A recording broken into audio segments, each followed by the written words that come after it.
We're in. Can you see me on there? Hi, guys. I'm having trouble. Hey guys, sorry about that. Zoom wasn't letting me into the Oh, meeting, so we had to go in through the back door like Yeah. everyone Well, else. it said you had, yeah, it said you had another meeting in progress. Yeah, it ended up sending me to ZBA instead. So anyways, 4 minutes behind schedule, but that's not bad. So, okay, I'm ready for my close-up. you ready for your close-up, Clark? Yeah. All right. Marcia's on there. We'll wait till she gets ready. It looks like we have 1, 2, 3, 4. I'm here. That was a real pain in the you-know-what. And I have been known to cuss on Zoom. I'm trying real hard not to. I heard you.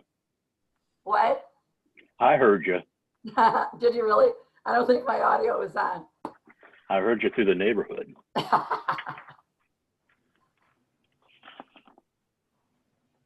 Rosalie, it's on and it's recording. Yeah, great. It And we won't have be the pictures. first time. It's not the first time I'd have to apologize, obviously. Okay, can you hear me out there? Yes, Marcia. Yeah, we got you, Marcia. Yes.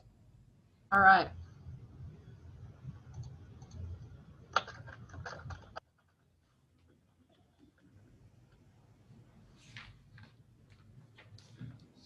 We got everybody or a majority?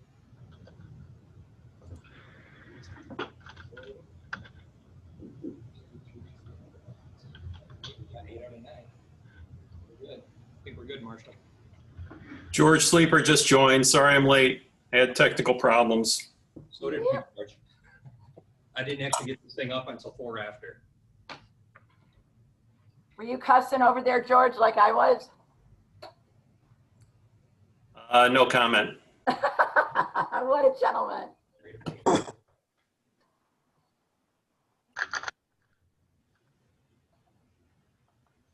Regular meeting of the Planning Commission, Thursday, October 1st, 2020 will be called to order. Marcia, can we have a roll call, please? Clark Gruber, Here. Larry Heinig, Here? Todd Heinrich, Here. Michael Neese, Here? Amy Nichols, Here. Rosalie Placati, Here. George Sleeper, Here. Janice Varney, Here. Tim Stegman. We do have a quorum. We You do. have In front of you an agenda for tonight. I will entertain a motion to adjust that. Excuse me, I can barely hear you, Larry. It's up there. You just gotta yell. All right, sorry, I will speak up. You have in front of you an agenda. I will entertain a motion to approve or to modify and approve.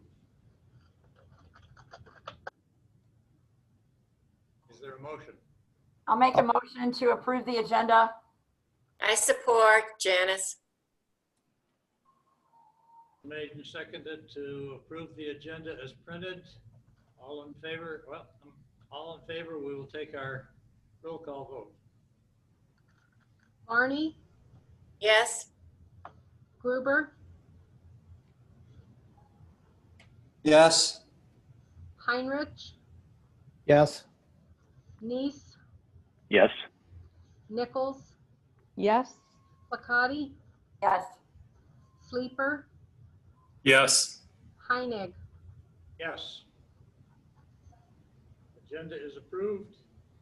Item number 4 is approval of meeting minutes from September 2nd, 2020. I'll make a this is Rosalie, I'll make a motion to approve the meeting minutes from September 3rd, 2020. Second, Nice. Made and seconded to approve the minutes from September 3rd. Any discussion? Marcia, we're ready to vote. Sleeper, Yes. Varney, yes, Gruber, Yes. Heinrich, Yes. Neese, Yes. Nichols, Yes. Bakati, Yes. Heinig. Yes. Minutes are approved. Item number 5 on the agenda, interested citizens in the audience on items not on tonight's agenda. It looks like we have two citizens in the office. Mr. LaFever, would you like to go next? Yes, can you hear me okay? Yeah, John. Thank you and good evening. My name is John LaFever. My wife Jennifer and I live at 251 Park Avenue.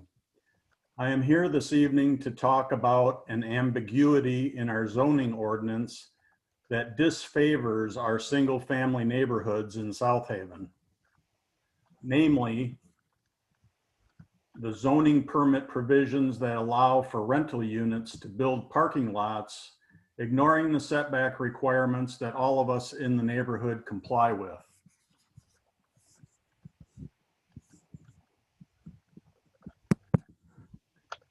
The 3-block stretch on Park Avenue from Dykeman to Brockway has 49 single-family homes. With a few exceptions, we all share one trait, and that is our houses all have proper setbacks from the road and public sidewalk.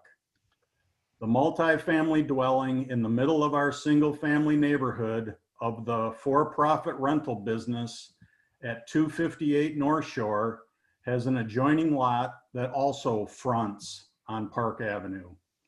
Despite having a multifamily dwelling and 2 non-conforming structures on the property, the applicant is allowed to further construct a portion of a 7-car parking lot within the setback on Park Avenue that the rest of our neighborhood complies with.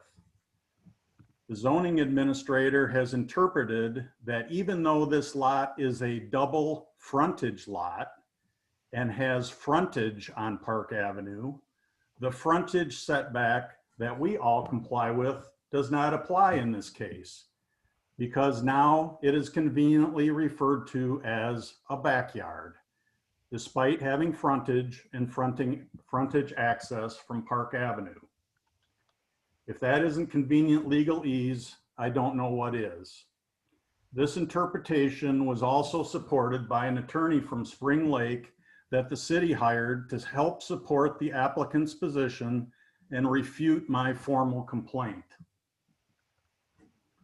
I am not here to argue the legal matter of the interpretation, although I am very disappointed with the city's position on this matter. I am here, however, to state that the zoning ordinance language needs to be strengthened to support and protect our single-family neighborhoods. This ambiguity is not right, and it lessens the quality of our neighborhood. I would urge the Planning Commission to adopt a special use permit or other similar provision in the zoning ordinance, especially for rental units, so we as a community don't continue to erode our single-family neighborhoods so rental landlords can jam in more parked cars in what otherwise would be a proper setback that we in the neighborhood all comply with. Just because the rental unit needs a higher parking count for their business should not mean we give up proper setbacks to accommodate it. I thank you for your time and consideration in this matter. Thank you for your comments, Mr. LaFever. Mr. Sherman, you can go ahead. Thank you. My name is Bob Sherman. My wife and I, Kay Brookie, live at 250 North Shore Drive. We are immediately adjacent to the property in question that fronts on North Shore Drive, and I share and support the concerns expressed by our neighbor, John LaFever. The parking considerations for this property is very significant, and it winds up with many of the guests parking on the street on North Shore Drive, most often right in front of my property, when in fact they ought to be accommodated in parking on the owner's property. So I strongly support Mr. Lefever's position and encourage the commission to consider his suggestion. Thanks. Thank you for your comments, Mr. Sherman. And Ms. Nowak, are you here to speak as well?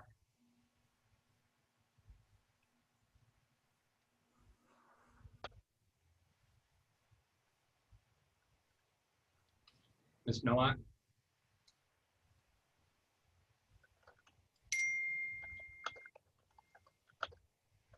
Apparently not. Okay.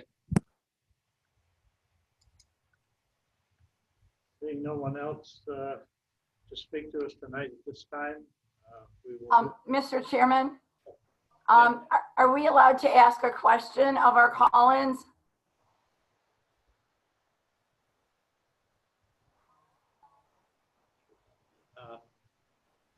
Yes, we can proceed with that as long as it doesn't get too lengthy. Okay, I can barely hear you again. What did you say?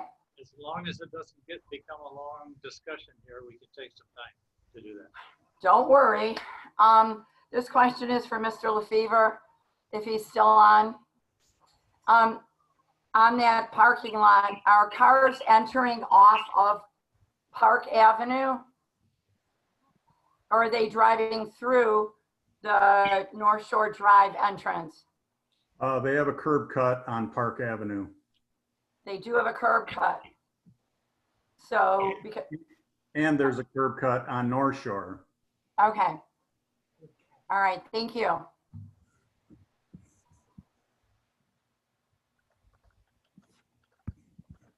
Okay, we'll move along to item number 6, text amendments to section 1725 swimming pools.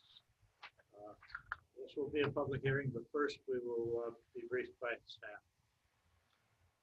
As you all remember, last month we spoke about making a text amendment to Article 6, Section 1725 regarding swimming pool safety features. And we discussed the ability, which is now legal in the state, has been since actually 2012, to use a powered safety cover to act as a barrier in place of a fence. Which is legal in the state of Michigan now. And I approached the Planning Commission last month to see if that is something that the commission wishes to change or alter as an amendment in the zoning ordinance, or if you would like to have the regulation of maintaining a fence barrier surrounding a swimming pool. And you all chose to keep the fence barrier up for several reasons. So tonight we are holding a public hearing officially for the corrections that I made that you suggested in the resolution draft. Those are in section 1725 part F, specifically item number 3. It says a fence or similar structure shall be situated to completely enclose the pool or the yard in which a pool is placed. Such barrier may include building walls without doorways, which abut the pool area, provided that the entire perimeter of the pool area is secured. What I did was removed the or power cover option from that section. So that is kind of just a brief statement of what we did last month and what I have done for this public hearing. Questions of staff? I will entertain a motion to open the public hearing. I'll make a motion to open the public hearing. Clark, Rose will second. motion made and seconded to open the public hearing. Marcia, we will need a roll call vote. Placati, Yes. Sleeper, Yes. Barney, yes, Gruber, Yes. Neese, yes, Heinrich, Yes. Nichols, Yes. Heineck. Yes. Motion carries. The public hearing is open. We have public to comment on this. Seems we have no public. Seeing no public, I will entertain a motion to close the public hearing. I make a motion to close the public hearing. Nice? Clark will Plakati, support. second. I will recognize your second. Motion made and seconded to close the public hearing. Roll call vote, please. Nice, Yes. Nichols, Yes. Plakati, Yes. Sleeper, Yes. Barney, Yes. Gruber, Yes. Heineck. Yes. Motion carries. Public hearing is closed. Further discussion? Or is anyone prepared to make a motion?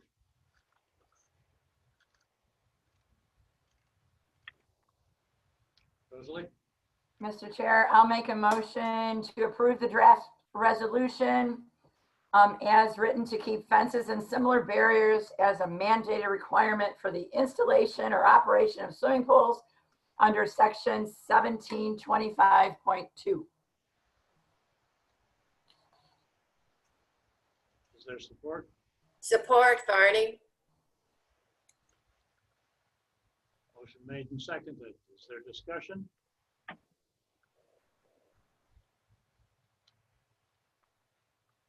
Motion is to approve the text amendments to section 1725. Marcia, may we have a roll call? Nice, Yes. Nichols, Yes. Plakati, Yes. Sleeper, Yes. Barney, Yes. Gruber, Yes. Heinrich, Yes. Heineck. Yes. Did I miss Heinrich on the closing of the public hearing? Yes. How do you vote on that? Yes. Thank you. Motion to approve the text amendment is carried. Next item on the agenda is a site plan review, 274 Black River Street. Staff? 274 Black River Street lies within the B3 waterfront business district, as well as FEMA Zone AE, which is also referred to as the 100-year floodplain. And Peterson Environmental submitted the application to the Harbor Commission a couple weeks ago on behalf of Mr. Kenneth Visser. What they are proposing is replacing approximately 80 linear feet of seawall that lies on the Black River, along with the boardwalk that sits on top of it, and a couple docks. Let's see, there is, I believe, 3 docks, perpendicular docks to the seawall, and they will also be replaced. They are not planned to be any larger than what they presently are. However, they are also being proposed to be placed. There will be 26 cubic yards of stone added on the river side supporting the wall, and 12 cubic yards of backfilled dirt on the landward side of the seawall. The Harbor Commission also approved this conditionally. It originally was presented as not lying within the harbor boundaries. However, the docks that do exist there, the ends of them do lie in the harbor lines. The Harbor Commission approved with the condition that the docks that are replaced will not be larger than the existing docks that are there presently.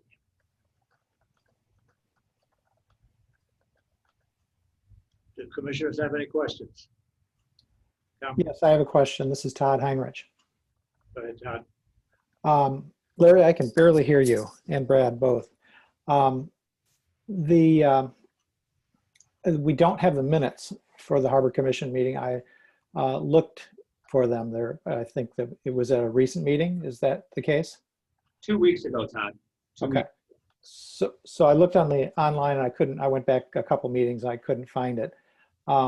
The condition that was stated, I did speak to a Harbor Commission member, and he understood the condition to be that the docks could be replaced, but they could not be with the replacements could not be could not go into the federal harbor, past the harbor line. So I'm a little confused about that. Okay, it was then provided to me incorrectly, Todd. If that's the case, I will double check on that to make sure that that is correct. I was under the impression from the staff that handled the meeting that the docks were approved to not be larger than what they presently are, even though the ends do encroach. However, if the motion did pass as according to the minutes, if they haven't been posted yet, being that they should not encroach into the federal harbor, then I will do that, and I advise that a condition be placed on that as such. When we get to making the motion is to accept the conditions of the Harbor Commission. That should cover whichever way it turns out in their minutes. Is that sound acceptable? Would that Question, Mr. Chairman? Yeah. The Harbor Commission member that I spoke to said that there's that generally they don't permit even pre-existing grandfathered docks to be, if they're substantially removed, to be rebuilt across the harbor line. And particularly in this area, it's one of the busiest areas. It also is one of the shallowest areas in the river, and boats that are of a significant draft have to hug the north, or in this case, west shore of the river. So I guess I would, if we were making a motion, I would like to make it clear that, that the new docks shouldn't encroach on the channel. And that's not what I understood you to say. That is not what I said, but if you make the motion and you wish to state it Okay. the way you feel, that's certainly your right. Okay, thank you.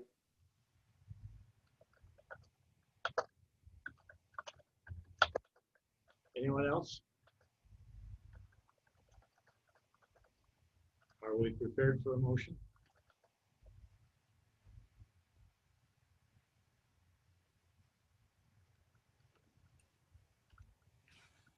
George?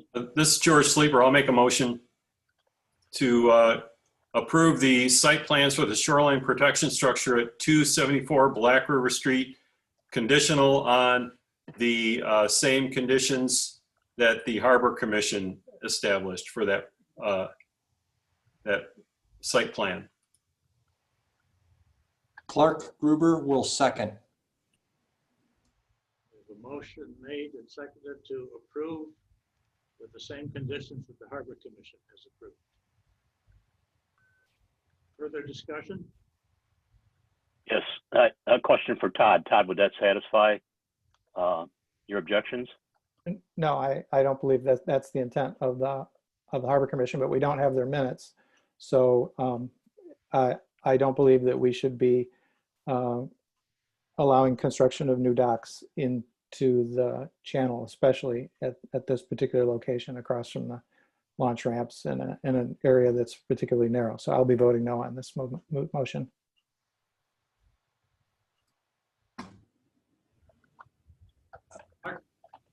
Yeah, my question would be then, if we do find out that the Harbor Commission has the same take that Todd does, wouldn't that then validate them going forward with this, if we then verify what was the request to the Harbor Commission? Because I think that's the question, is we're not sure which way the Harbor Commission went. If we verify that they actually agree with Todd, then we still approve the project. They just have to go forward with changes to not doing anything with the docks. Correct, Todd? I'm not sure if Yeah, it would be, I think would end up back. I'm not sure. Don't know. As I understand the motion in front of us, that the motion is for us to approve it with the same conditions that the Harbor Commission has. And we would interpret that to be that whatever their decision is, whether it's to shorten the docks or to leave them as is, reconstruct them on the same footprint, that will be our recommendation also. Am I interpreting your motion correctly, George? Yes, that is correct, Larry. I think we should be consistent with whatever the Harbor Commission comes up with. They're the ones that are controlling the harbor, so they should be the ones to make the decision on how big the docks should be, in my opinion. I just want to make sure everybody understood the way the motion's been made. So, Michael, you have a comment?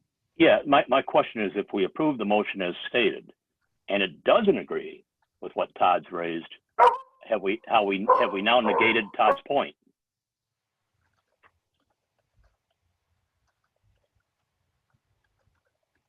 I mean, as it stands right now, I understand Todd's objection, and I'm not comfortable voting on a motion based on their conditions when we don't know what their conditions are. This is Janice. I agree with Michael until we know. We're voting without all the information that we need. Yeah, I'm having a trouble. This is Amy. I'm having trouble trying to make a decision based on, we have nothing in writing. We have nothing, you know, we don't have any minutes. I mean, this seems quick. Does it always turn around like this where we have a question and we can't check minutes?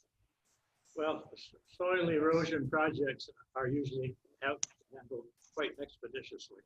Yes. Okay. Agreed there. And real fast, Mr. Chair, you've got to talk into your mic better. I can barely hear you. So you've got. Microphone is 6 feet away from me. I can't get any closer. Well, then I don't know. You've got to like risk that and have a better relationship with that mic. But I did read somewhere, so somewhere in our packet, and I don't have it open, I did read the issue about it going too far into the lane. So that was addressed somewhere. Now, whether it was addressed in the minutes or in the staff presentation, but this was, I read it somewhere. Yes. It is in there. Just a minute, Brad is. I did write that it is against the regulations to encroach into the federal harbor lines. That was not originally proposed in the that was not presented in the application from the applicant. The Harbor Commission, after review, caught that, and they showed, that's where they supplied all the information that was provided to me by the staff members that handled that, along with it. I received an email that was forwarded from that staff member to the project manager, who unfortunately couldn't make it tonight. But the way I read it was that they received a conditional approval that they could replace the docks, but not make them larger, or you could say encroach any further than what they already are into the harbor lines. I will contact, I'm actually in the process of doing that right now, contacting that particular staff member. They do not have their minutes posted. I did not receive a copy of them. So I can't check the minutes right now, but I will get on that on Monday. And I can report back to you all if you choose to table it. But it was I think it's a condition no matter what, that the planning commission should adopt anything that has conditions placed on it by the Harbor Commission, meaning that we follow the Harbor Commission's guidelines of what they want to happen. If the minutes do show, in fact, that they do not want any dockage encroaching at all into those harbor lines, then that's what the official ruling is, and it was my mistake. Michael? Just as a point of information, I do see it written here in the notes that were provided to us from Williams and Works. It does say specifically, after review of the application, the Harbor Commission did find that the end of the docks do extend into the harbor lines as defined by the documentation provided by the Harbor Commission. Upon this review, the Harbor Commission did conditionally approve this project to proceed and seek approval from the Planning Commission on the condition that the dockage is reconstruction be built to the identical measurements of the existing docks and do not extend any further into the demarcated harbor lines located on the supporting evidence provided by the Harbor Commission. So to me, they did address that issue.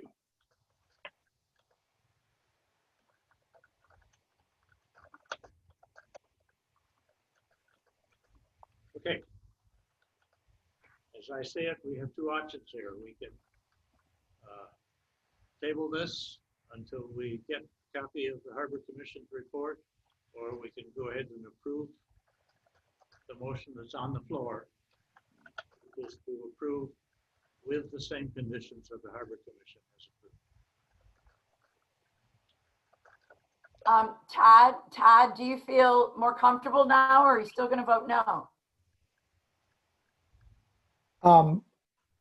Based on my experience in this harbor, I've seen a lot of permits refused. If a new structure, and that's what we're building here, we're not, if a new structure goes in, I don't think we should be encroaching on the harbor in this place unless there's some special hardship. So I'll be voting no, but I respect, that the Harbor Commission wants to do it this way. I'm sure they have the reasons. I have no hard feelings, but this seems inconsistent with 30 years of my being in this harbor.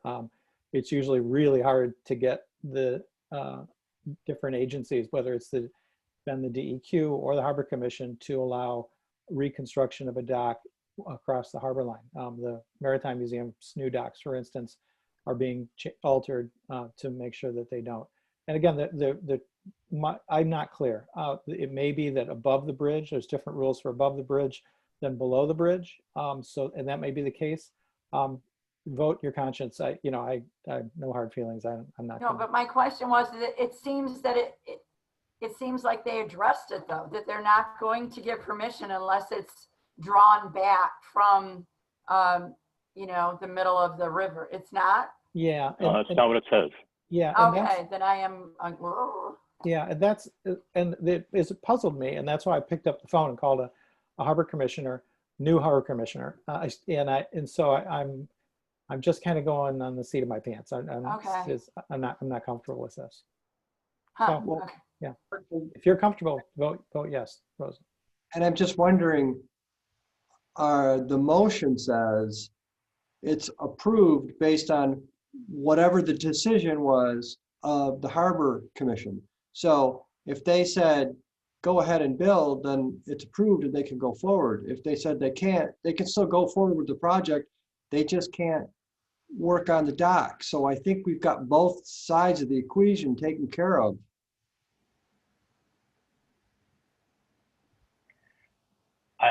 I agree that both sides are now taken care of after finding that language. To me, the position that hasn't been covered is, and Todd, you got to help me out here if I'm understanding correctly, there's a disagreement with the Harbor Commission's finding. And it's not whether the language is now cleaned up, it's just that we have a commissioner that disagrees with their decision. As I stated earlier, we have, as I say it, two options. We could postpone this motion, or we can go ahead and vote as it is. I'm mindful of expediency, and I know I'd love to be able to deal with this as quickly as possible, but I sure would like to talk to someone from the Harbor Commission.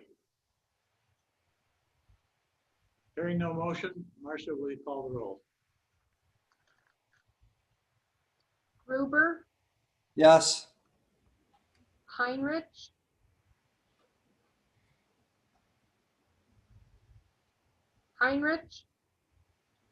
No. Neese, No, Nichols, No, Placati, No. Sleeper, Yes. Barney, No, Heinig. Yes. The motion does not pass. and Gruber too.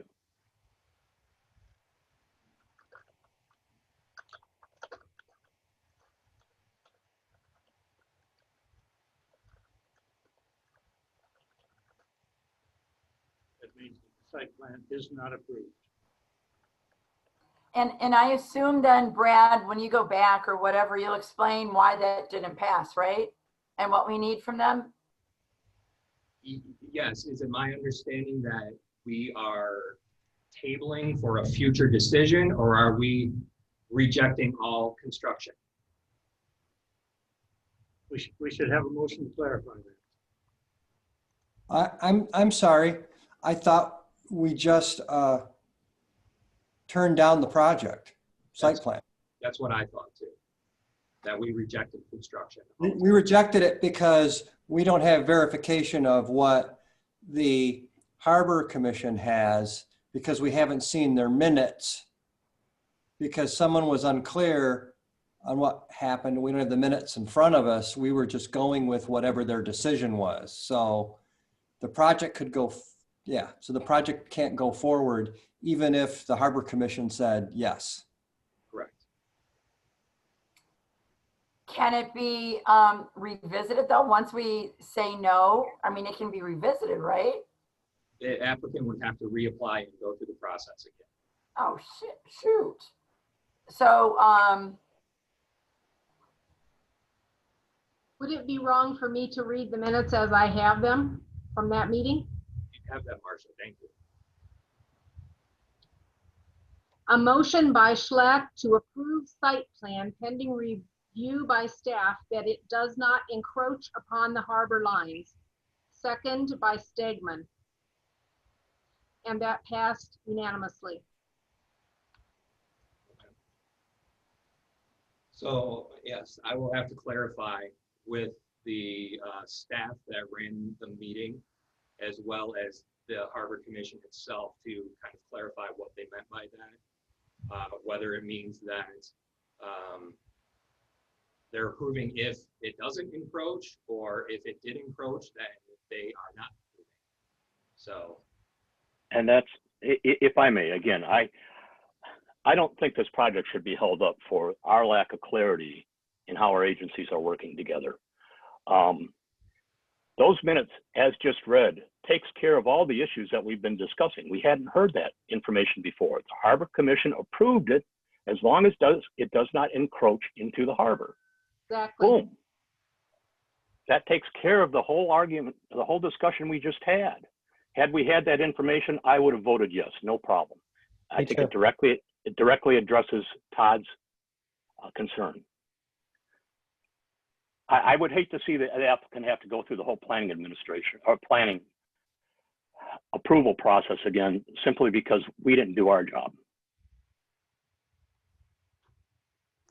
could we make another motion to approve,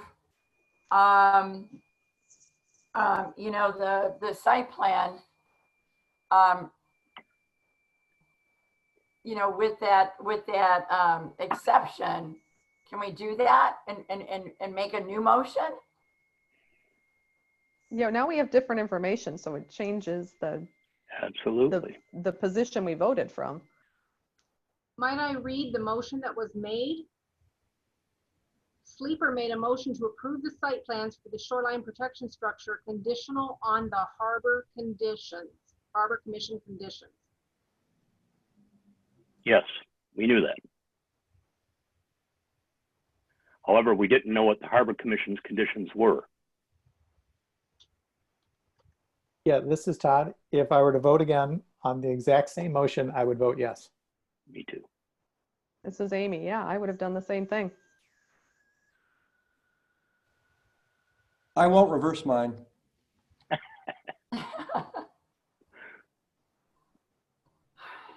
I I don't have my Robert's rules totally in my head at this point, but I do believe there is a way under Robert's rules to rescind the previous motion. If someone can give me the way to do that, or maybe we'll, Brad's going to see if he can find a way that has to be handled. We'll see if we My can- understanding of Robert's rules is that someone can make a motion to rescind the previous motion and make a new motion. Okay. Make a motion to rescind or repeal. Okay, but first we need to have a motion to rescind or repeal the previous motion. This is George Sleeper. I rescind my original motion and resubmit a new motion with the same words. Let's vote on it Yeah. one at a time, George. First we'll take. Okay, yep. We need a second. I second. Nice. Okay, Michael, thank you. Have we discussed it or not? Marcia, we would like to take a roll call vote on a motion to rescind the previous George Sleeper motion. Barney, Yes, Gruber, Yes. Heinrich, Yes. Neese, Yes. Nichols, Yes. Placati, Yes. Sleeper, Yes. Heinig. The motion to rescind has carried. The floor is now open for a new motion. George, are you ready to speak? Yeah, this is George Sleeper. I'd like to make a motion to approve the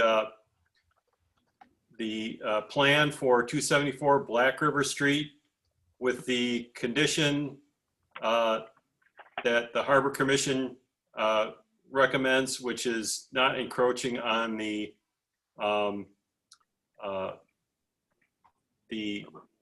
harbor lines. Okay, hold on just a moment. Brad has a little bit more information here on our press. Sorry, all, this is really choppy. I did stumble over the email that I received in contact with copy from Bill Hunter, the staff member who runs the planning commission. It was addressed to Peterson Environmental, and it said, last night the Harbor Commission approved the site plan pending review by staff that it does not encroach upon the harbor lines. It appears the existing docks are within the harbor lines. Therefore, replacement docks you are proposing cannot be enlarged or further extend your docks or boats into the harbor lines. That's the email I went off when I wrote the memo. I would like to second the motion. I think there's kind of an open motion right now. I'd like to support George's motion, which I think is clear. Does everyone think it's clear? Yes. Okay, Marcia, we will take a roll call vote then on the second Sleeper motion. Sleeper, Yes. Barney, yes, Gruber, Yes. Heinrich, Yes. Neese, Yes. Nichols, Yes. Placati, Yes. Heinig. Yes. The motion carries.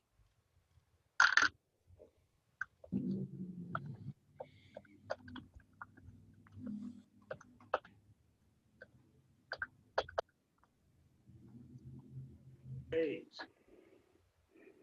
263 Center Street Special Land Use. Brad? Mr. David White of New Holland Brewing Company has applied for a special land use permit review to occupy an outdoor seating area in front of a restaurant that will be located at 253 Center Street. The purpose is to review this request because the city requires per section 1405 of the zoning ordinance that all outdoor seating areas in the central business district must receive a special use permit. to be allowed. Mr. White has supplied the application as long as a site plan. The location of this outdoor seating area is on the new Center Street redesign that was done last year, completed this past spring. In front of the restaurant space, there is a fenced-in enclosed area that's about 400 square feet. And he's proposing placing 4, 5, 6, 7 tables there. The business itself is not planning to begin construction application processes until February. However, they would like to have the knowledge of whether they can receive special use approval to occupy this fenced-in enclosure that lies directly in front of their space for an outdoor cafe area.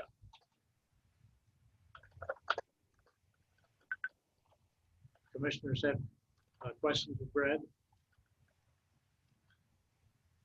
If not, I will entertain a motion to open the public hearing. Gruber will make a motion to open the public hearing.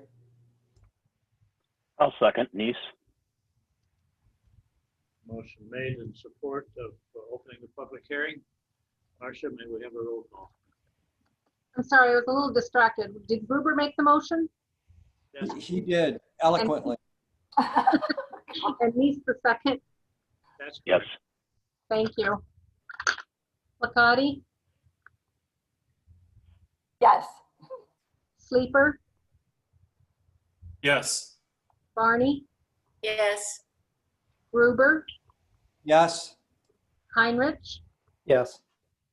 Nice, Yes. Nichols, Yes. Heinig. Yes. Public hearing is open.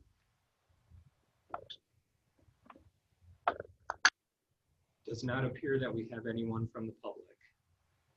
Seeing no public, I will entertain a motion to close the public hearing.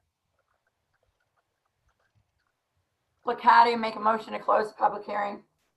Heinrich, support. Good to close the public hearing. Marcia, we need another roll call. Nice, Yes. Nichols, Yes. Licati, Yes. Sleeper, Yes.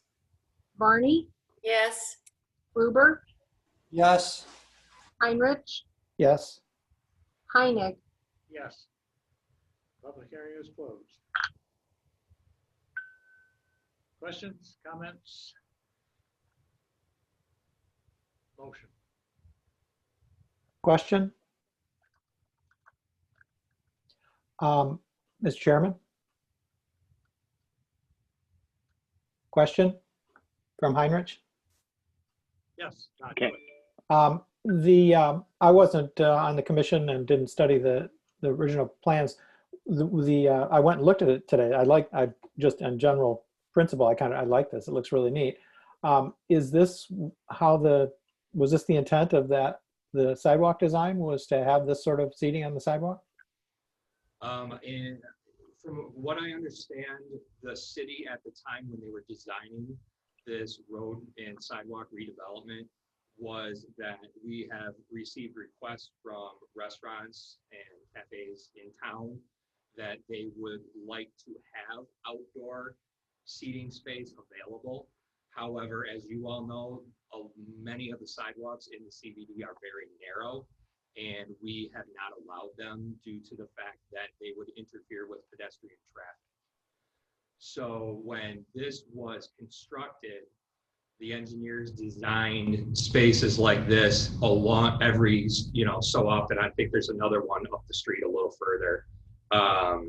And they did this specifically so there would be some space that is separate from pedestrian traffic flow that is also fenced in, which is required by law, that would allow for anyone to occupy it if they so choose, but still have to proceed through the special use permit process. Thank you. George, did I see your hand up for a question? Yes, I just wanted to ask a question. I saw the recommendations from staff, and the only question I had is about a recommendation about complying with hours of operations as determined by the Planning Commission. And I was curious if that was normal. It wouldn't seem to me that would be something we would want to necessarily dictate as part of our approval, but I wasn't sure, so I thought I'd ask the question. Typically, George, when a special use permit is granted, it comes with conditions set with it.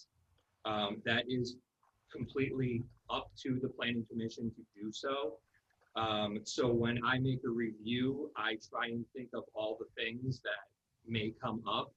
And due to the fact that this is an outdoor space and that it is at a tasting room venue, that, you know, the Planning Commission may choose to say that you cannot serve outdoors after like 9 p.m. or something like that. I don't, you know, it wasn't intended to, you know, to require you to do so. It was just showing you that you had the option to do something like that if you so chose to place a condition on that special use. Michael, you had your hand up. Clark, we'll get you next. George addressed my question. Thank you. Okay, Clark, you're on. And I guess my input would be adding to that. We've already got agreements with Taste and Black River Tavern and Maria's, because that's all a requirement to be able to serve in that space. So we would just want to make sure if anything was done, it would wouldn't take and change their agreements or put something different upon this particular establishment that we haven't already set with the others. So maybe leaving that out and letting it just be, you know, similar to the others, that everybody's on the same playing field, as opposed to having to close at 8 o'clock and someone else gets to stay out until 11, where there were no hours put on that. That was just my input. Thank you. Mr. Chairman, I do, if my memory serves me correctly, we did set some restrictions on the Maritime Museum for hours of operation when there's alcohol involved. And I may be wrong there, but I think we set a cutoff time on when they could stop serving alcohol. And I just for point of information, I agree with Clark. You know, it should be common practice of other restaurants in the area, but we also should consider what we set as a limitation for the Maritime Museum as well. But that was, Michael, I think that was for the indoor. This was for the outdoor seating. I don't think we did that for outdoor, did we? They were talking about having entertainment. Okay. And I think it's a small point. I can live with what Clark said. I think it just makes sense. I don't understand quite why it's a Planning Commission decision. Anyways, you know, the state liquor laws control what time they can serve to, and yeah, they have to live by the same rules as Taste, as BRT. If I may, Mike, I think the restrictions were placed on the Maritime Museum because when they would have events outdoors, they were talking about having weddings. Right. Like that. Would have it was a noise issue, yeah. A large number of people there. They also had some, issues with parking. You know, they didn't have enough parking for large events. And I think that's why conditions like that were placed on that particular parcel. Agreed. Question? Todd? Yes, it's Todd Heinrich. Regarding hours, you know, I think that they're looking for general direction, or, you know, can they use that? And I think, I'm going to gather it here, everybody is okay with it, and then it's consistent with what we've done in other parts of the downtown that have narrower sidewalks. So, you know, I don't see this not happening. Hours of operation and things like that are going to be specific to the site. This has got residential apartments immediately above it. So, you know, when they do their full site plan, they're going to have to keep that in mind, and you know, in regards to live music and things like that, you know, they may want to work with their landlord and come up with something that's agreeable for all the tenants in the building. You know, I guess I don't know, if they're not asking for hours of operation right now, if it's needed, if Brad said that it's usually a condition, and but this is, you know, this is an early sort of pre-site plan, preliminary site plan that, you know, only really is about the sidewalk. So I guess I wouldn't want to put any more detail in it, just that I would make a motion that we, you know, would support them using the sidewalk as proposed for the use, and we'll look forward to seeing specifics in the full site plan.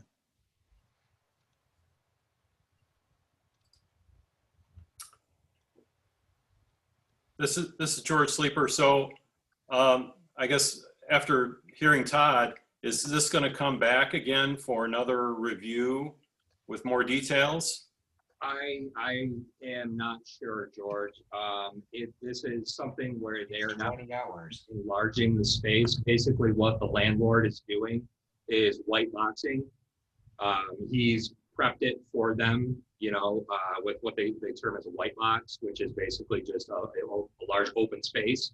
I was told by the applicant that on or around the 1st of February, they will be planning on beginning to, you know, bring in things like tables and chairs and their bar and, you know, constructing things like that. Indoor stuff like that technically does not need a site plan review because the actual building is not being changed, nor, you know, parking or anything like that. It is in the central business district. Therefore, it's only required to have parking that is available within 300 feet of the door. So that includes on-street parking and public parking lots. So they will meet that. But then again, I don't know how many persons will be allowed by the fire marshal to be in there at maximum capacity. That's typically how we set determinations like that. And I make things. So I will probably review their proposal, but it probably will not be a full site plan review.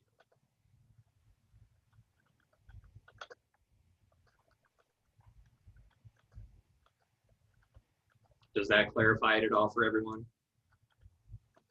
Yeah, it does for me. And just to follow up on the hours, I did check the hours of operation at their Saugatuck tasting room, and they're open no later than 9 p.m.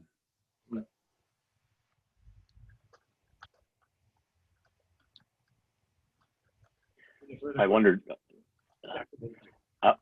George, if there's a distinction though between that tasting room, and my understanding is this is going to be a satellite of a companion to their bar and restaurant up in Holland, with food and a full featured restaurant.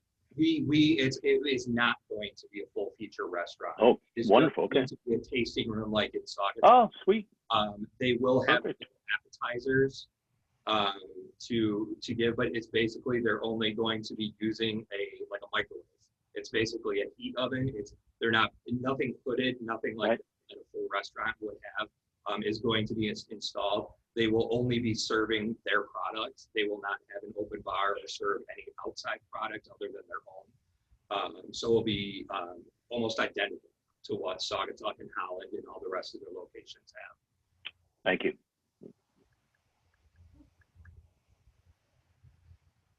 Other questions? Todd, was that a motion that you made? I just had to go back and read the paragraphs above. The staff had written that this special land use must include submittal items required by, unless waived by the zoning administrator. The site plan submittal is missing many items that are required for final site plan review. So I think it's, when I read this, I thought, well, this is some kind of preliminary, and I understand, you know, they don't want to make a lot of investment if they can't use that outside seating. So I understood this as a kind of a pre-preliminary site plan review. They were just asking one question: can we use the sidewalk for general purposes? So yes, I would make a motion that we allow a special use conditional upon full site plan review at some time in the foreseeable future. Clark? Yeah, I don't think we're approving a special use. Aren't we just approving the application? Because they have to get the outdoor cafe license, or that the city does an agreement license with each one of the facilities to allow to use the sidewalk, Taste, BRT, and then we kind of got those on a rotational, so they didn't have to come back every year. So I think that's what we're doing here is we're just approving the application for them to go forward with that. Now, they may come back with what they want to do out there is something a little different. We're just approving the application to go forward with licensure to utilize that space. We're approving a land use contingent upon the city license. Correct. Yeah, you are correct, Clark. It's just a formal thing that we have to go through with this because it is identified in the ordinance that it has to be done. And they do have to file an agreement with the city to pertain a license to actually use the space. And very similar, like you said, exactly to the other restaurants as well. This is Todd. I'd like to withdraw my previous motion and make a new motion to approve the special use permit application that has been applied for from New Holland Brewing Company. I'm sorry, what was the new motion? To approve a special use permit application. It's in our packet from New Holland Brewing for a front patio area. And I'll second that. We have a motion made and seconded to approve the special use permit application for Holland Brewing Company at 253 Center Street. Further discussion? George? Yeah, are we going to add any of the conditions that are part of the recommendation as far as the applicant shall conform to all state regulations for serving alcohol on premises or anything like that, or do we need to do that? You do not need to do that, George. Those are just, like I said, I try and cover all bases. So I try and provide you with as much information that you can choose with what to do yourself. Brad, to that point, if those conditions aren't met, will there come a point we'll have to approve those conditions being met, I guess is the question, or some agency of the city? Yes, they typically, all of what you see here are part of the license agreement that will be signed with the city, and they will also be under state regulation as well. So that's why a lot of the points that are there are very general. Yes. Because they will kind of automatically be doing those.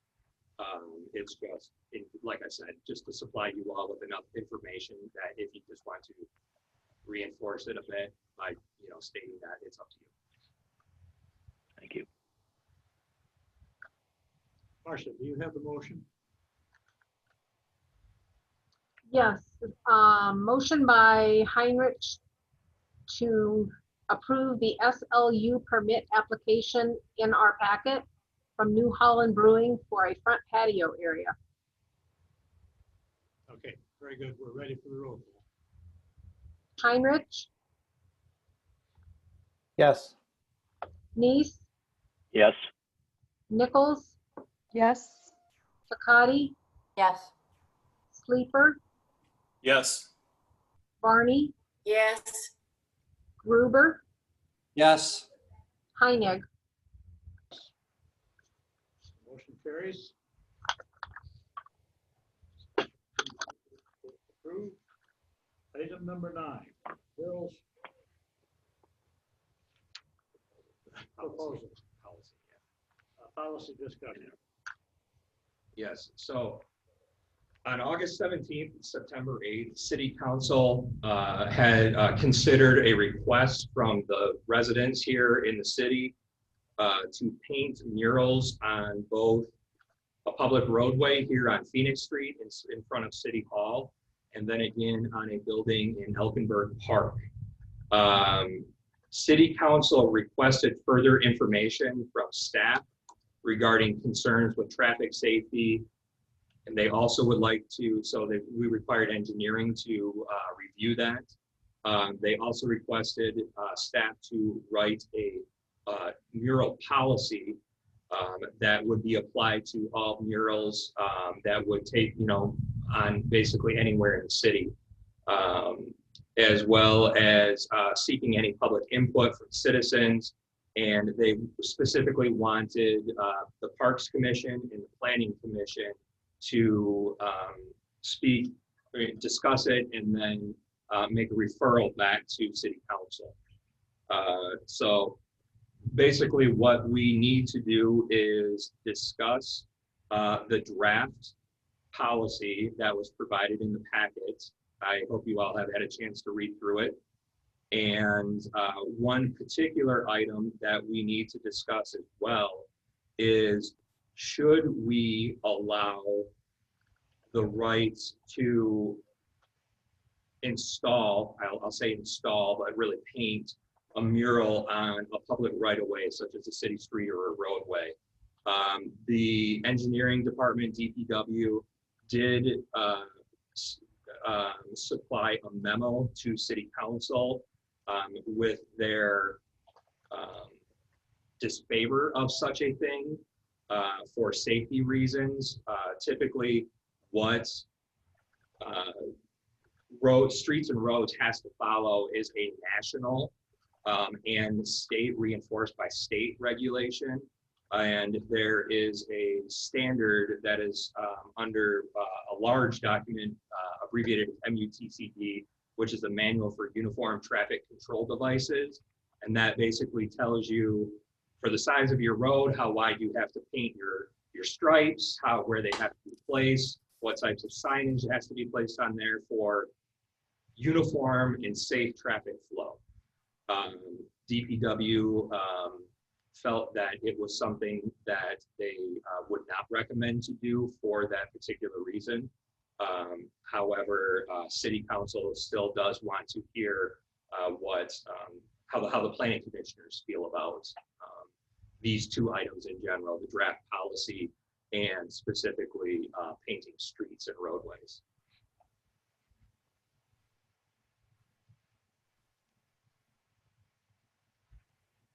Comments? Michael? Sure, I'll get us rolling, I guess. First of all, I thought, I assume this is Bill Hunter's work. It was very, very good. I really thought it was thoughtful and well written. It did raise some issues, and I know the City Council also grappled with this, although I do understand the restrictions and the safety concerns from the government that Bill addressed in his comments.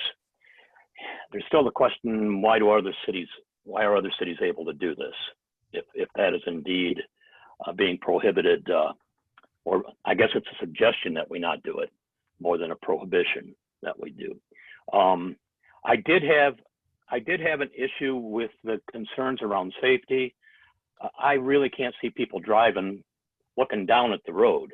I'm more concerned that we have banners hanging by our directional signals for our festivals and other things. Those are far more distracting than something on the road. So that the whole safety thing doesn't wash with me at all.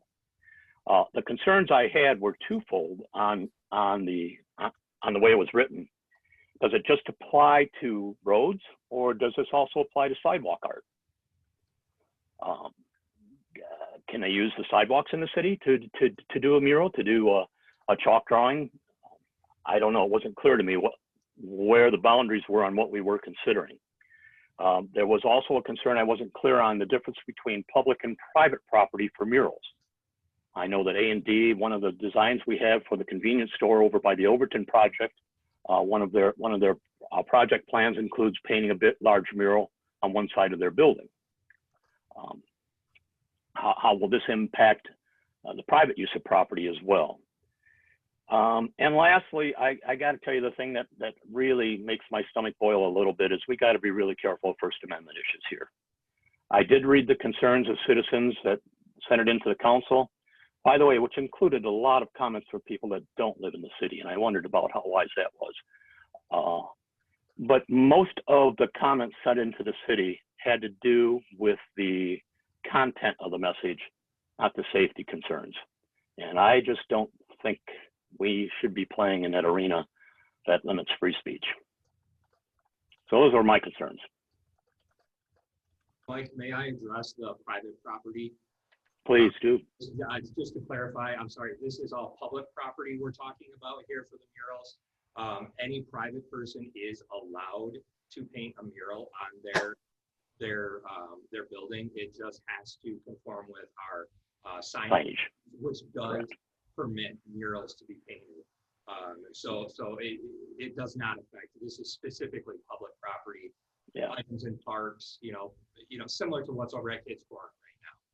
Correct. The restroom building over there that was done. And they wanted to put a policy for it. So if someone wanted to continue, painting something like that at another park or on a street or something, that it would have to go and be uniform and looked at, comprehensively, equally across the board for everybody. I assume that was the case, Brad, when I was reading the Parks Commission minutes that came up, and it didn't seem like it was thoroughly answered, but so thank you for that.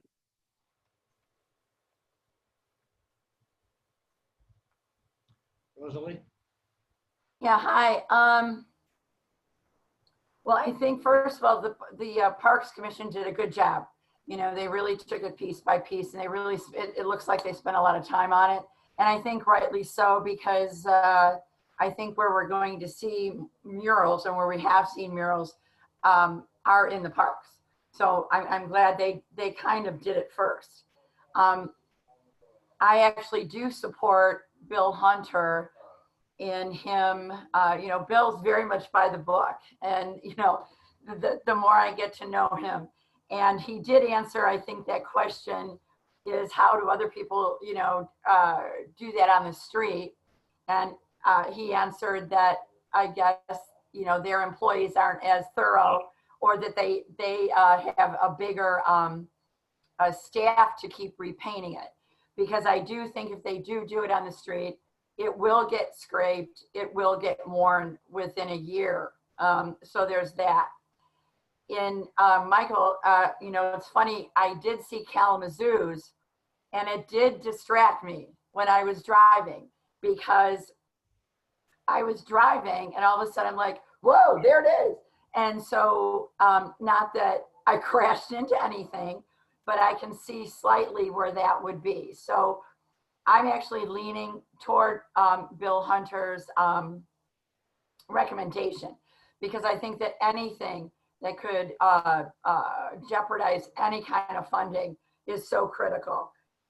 This is a touchy subject, and I listened to all the comments made to the city council, and certainly in the groups that I conversed with in some of the things that I'm involved with. I would love to see a mural. I would love to see it where we could see it on a building or in a park. I think that the policy is very specific and well written. Brad, did you write it? Who wrote this application? This was written by Kate Hosier. Okay, and I'm assuming that she snooped and found somebody else's to model after? I'm not sure. I think she worked on it with Nick Curcio, the city attorney, as well. And I do know that they wanted it to be, respective of First Amendment rights. They also wanted it to be equal across the board. So, no matter what a political situation may be at that time, it doesn't matter. It's looked at equally, whether one person does it today or whether another person does it tomorrow. And, I really do believe, murals are a real thing right now. I mean, I think 5 years ago, you know, we didn't see them, and now they really are in all the cities. You know, I was speaking to somebody from Fenville, and they want to do a big mural. So I think we're going to see more and more of these policies, but I'm going to support Bill's as far as not on the roadway. And I think that's a legitimate thing. I think the application is decent. I think the process is decent. I think where, you know, I think where there's going to be hangups is where the city reserves the right to reject. That's going to be a tough one. And who is that person going to be? Is that going to be you, Brad? Is that going to be Kate? Is that going to be the city council? That's going to be really, really tough.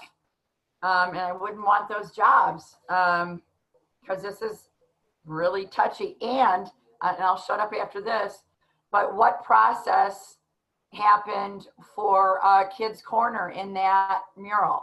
Was there a process? I can answer your question, Rosalie. Okay. I believe there was a process with the artist. It was not a process like this for Kids Corner. It was done on an individual basis. At the time that it came about, the city really wasn't receiving any requests except for that one to do it.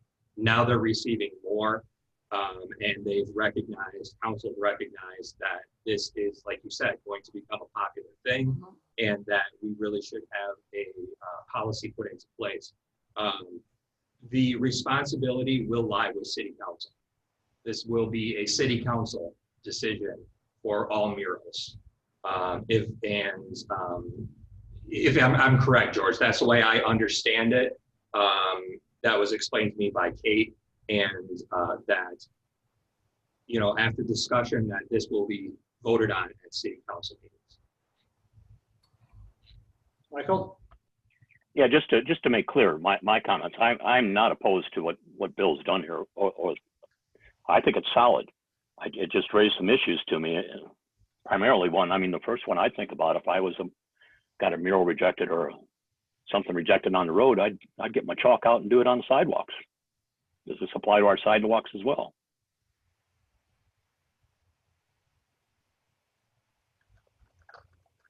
That's a separate issue. I mean, yeah. So I didn't mean, I don't want to cast any aspersions on the work that's been done. I agree that it was well thought out, well written, and I like that Mr. Hunter is very careful. I appreciate it. George? I also agree that I think I agree with Bill Hunter that I think having things that are not in accordance with the regulations on our roadways, it can be distracting, as Rosalie said. It can jeopardize funding. I think it can also be a liability issue for the city if someone were to get in an accident and they said, well, it was because I was trying to read whatever it was that was on the roadway. So the issue I have with the mural policy in general in it, and I think part of it is because I am on city council, and it may come as a decision that I might have to make, is when an artist designs a mural, they have something they're trying to communicate, a message or an intent. But once it becomes part of city property, it is now the city's message. And whether or not that is aligned with what the city may want or not. So the city always has the option of rejecting a mural design or approving a mural design. Either way, the city is sending a message. And I'm not sure I want to be in that business, to tell you the truth. And I'm not sure also, if you take away roadways, if there's really that many buildings where public buildings that murals could be on. I'm almost inclined to not have a mural policy other than no murals on public property. I know we already have one, and I'm okay with that, but I'm not sure I want to go down this road because I'm worried about where it's going to lead.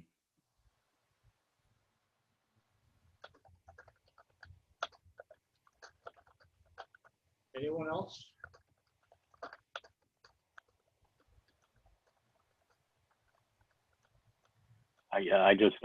George, I thought that was well stated. I think that to me is, again, is where I get my heartburn. Is we really shouldn't be the arbiter of what political message is okay and what isn't. Yeah, and it doesn't even have to be a political message. I mean, you could have something that, you know, in someone's eyes, it's good art. Could be offensive, right? But could be offensive, yeah. Other people's eyes, it may not be. And I've been surprised being on city council, the kind of things that I get, that information I get, that where people have a problem with one thing that I would have never thought anyone would have had a problem with, but it's out there.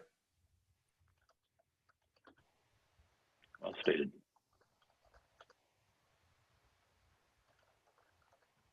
Anyone else wish to comment?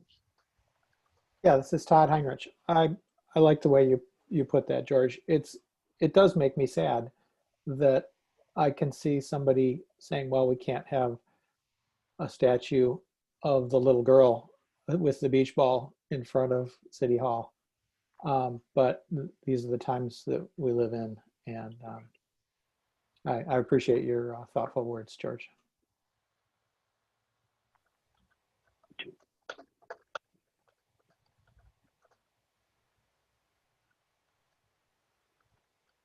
Have we fulfilled our obligation here?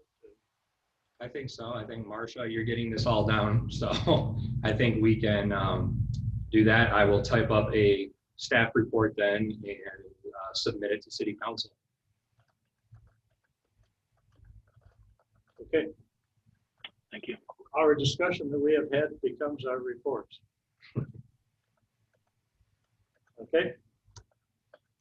The next item on our agenda is commissioner and staff comments. Can we start with staff?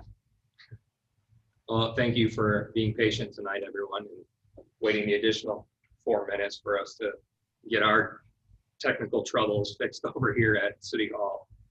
So I appreciate that.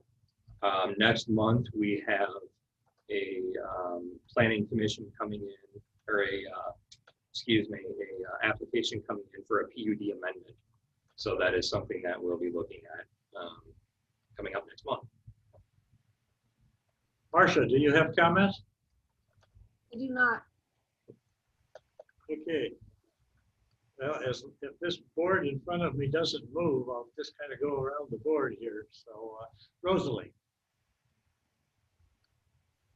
Sure, I just wanted to follow up on a couple of things. But first of all, I wanted to say, I still marvel at Center Street, how well that turned out. That is one of the most beautiful redos of a street I've ever seen. And it really lends itself to that lucky beer thing that's going in there. I was just, I had followed up with Brad, and I know that it's always good to report out to the rest of the commission on the status on the letters that went out to the residents that were out of compliance on the hedges and driveways. So Brad, if you just want to kind of report out to everybody else what you told me. They're continuing to be mailed out right now. What we are doing, we've had some responses that have come back requesting a little time due to the fact that, you trim a hedge or whatever at the end of the season. We're planning on trying to work with them nicely to come into compliance. But this is going to be a big project. There's a lot of these violations throughout the city, and it's going to take a little while for us to get through all of this and to have the code enforcement team drive around and jump out of the truck and, take some photographs and take some measurements and, type up a letter and everything like that. So it will take a little bit of time, but they are rolling, and they've been going out now for a couple weeks. Sure. So I just wanted to say thank you and fill you guys in. And then I also wanted to know the status on the short-term rental denominator, if we've moved on any of that. The ad hoc, you know, the committee recommendations, has anything moved on that?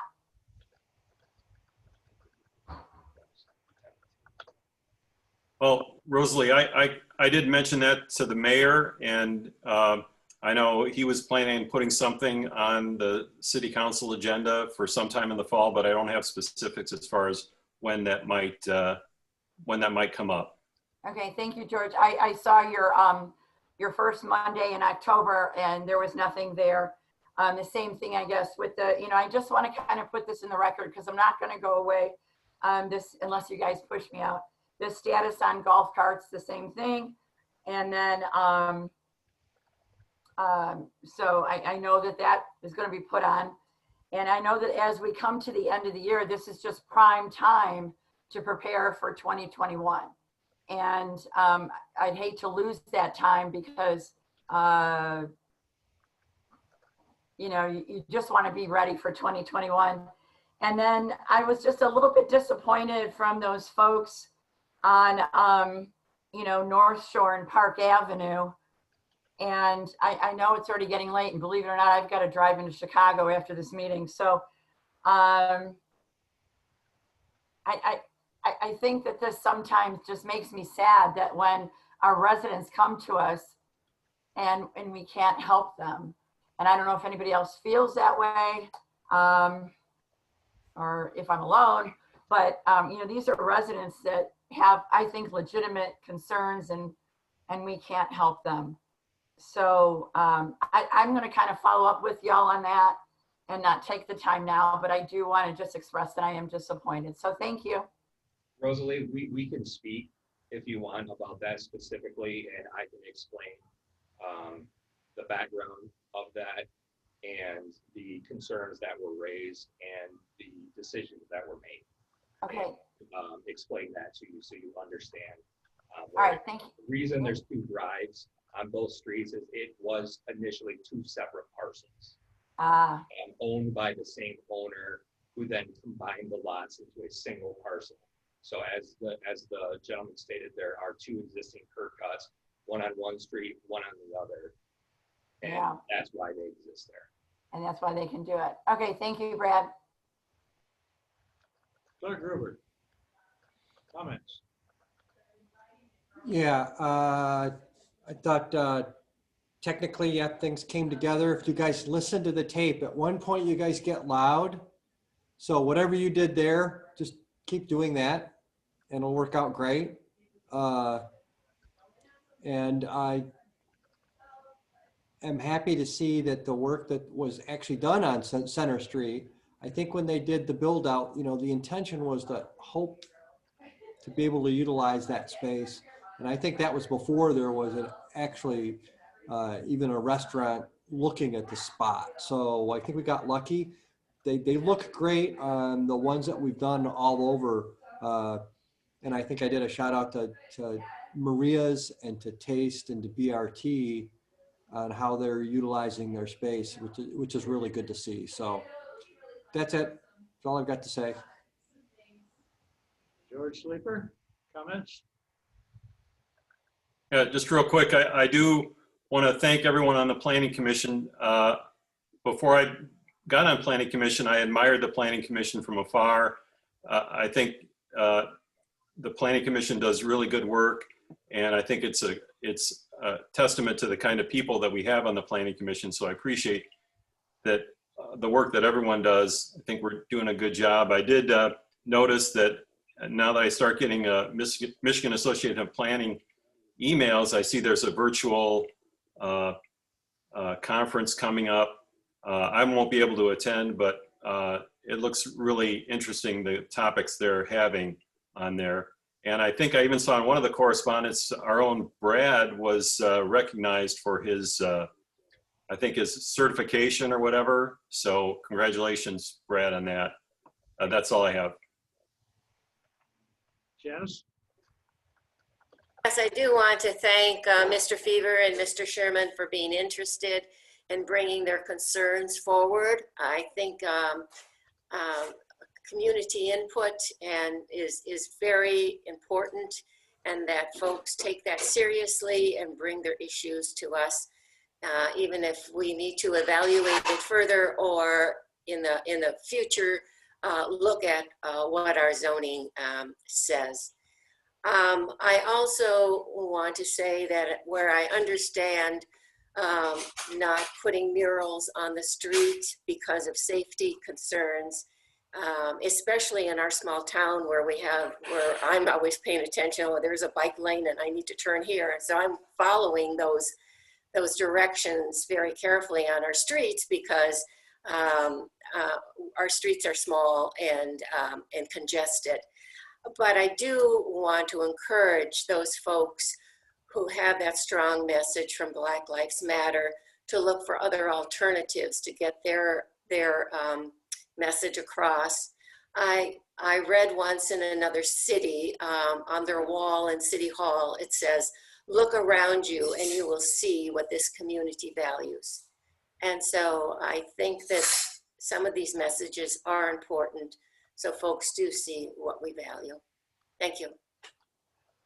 Amy? There we go. Sorry. I would just like to say I'm super proud of all of us tonight because we corrected something that I didn't know we had the power to do. So I thought that was very, very adult and I'm just super proud that we took the time and looked things up and made a decision that I can truly support. And I'd also like to congratulate Kate Hosier on her new job. I'm so excited that she was picked, and I'm excited for the city. Todd? Yeah, what Amy said about Kate, I think we're lucky to have and keep her here in her hometown.